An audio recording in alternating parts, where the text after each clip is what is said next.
சகோதரர் பக்தர் சிங் அவர்களின் ஊழியத்திலிருந்து விடாய் துணிக்கேற்ற வார்த்தைகள் பிப்ரவரி மாதம் 19ஆம் தேதி. அப்பொழுது இஸ்ரவேலர் கர்த்தருடைய வாக்கை கேளாமல் அவர்களுடைய போஜன பதார்த்தத்தில் சிறிது வாங்கி கொண்டார்கள். யோசுவாவின் புஸ்தகம் 9வது அதிகாரம் 14வது வசனம்.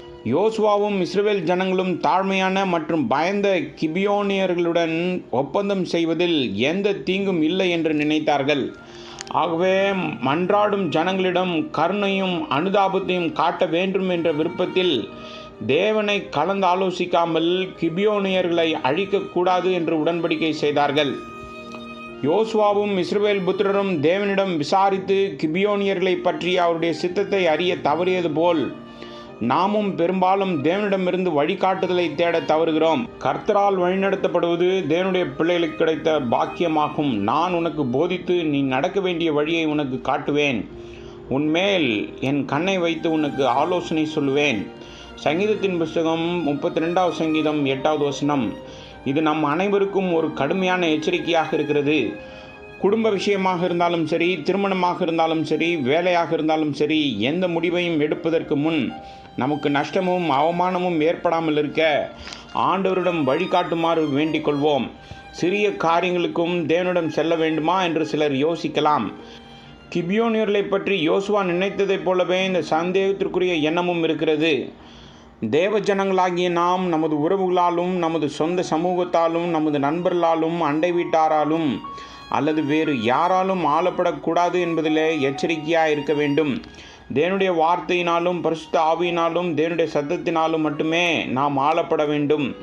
இப்போது தேவனுடைய சித்தத்தை கண்டுபிடிக்க ஒரு நாள் அல்லது ஒரு வாரம் அல்லது 5 வருடங்கள் அல்லது 10 வருடங்கள் அல்லது அதற்கு அதிகமாக கூட ஆகலாம். எப்படி இருந்தாலும் அவர் உங்களுடன் பேசுவதற்கு அவர் மகிழ்ச்சி அடையும் வரை பொறுமையாக காத்திருங்கள். மீண்டும் மீண்டுமாக காலை, மதியம் மற்றும் இரவு தினம் தினம் ஜெபம் செய்யுங்கள். இல்லையெனில் நீங்களும் உங்கள் பிள்ளைகளும் நஷ்டத்தை சந்திக்க நேரிடும். இந்த இழப்பு பல வழிகளில் இருக்கலாம். முதலில் நீங்கள் ஆவிக்குரிய ரீதியில் குருடர்கள் ஆகிவிடுவீர்கள்.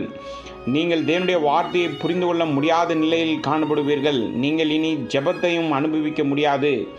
ஆவிக்குரிய செவிகள் மந்தமாக இருப்பதால் தேவனுடைய சத்தத்தை நீங்கள் கேட்க முடியாது.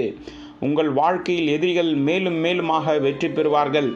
கர்த்தர் உங்களுக்கு பரலோக சுதந்திரத்தை கொடுக்க விரும்புகிறார். மேலும் உங்களை உலகின் எல்லா நாடுகளையும் விட உயர்ந்தவர்களாக மாற்ற வேண்டும் என்று விரும்புகிறார்.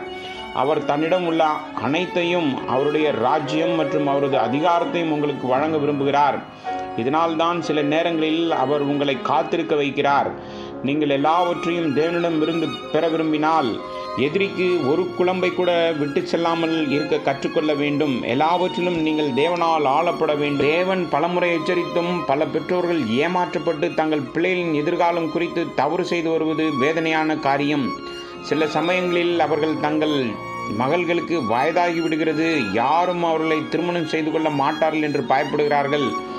ஆகவே தேவனிடம் ஆலோசனை கேட்காமல் அவிசுவாசிகளுடன் கூட அவசரமாக அவர்களுக்கு திருமணம் செய்து வைக்கிறார்கள்.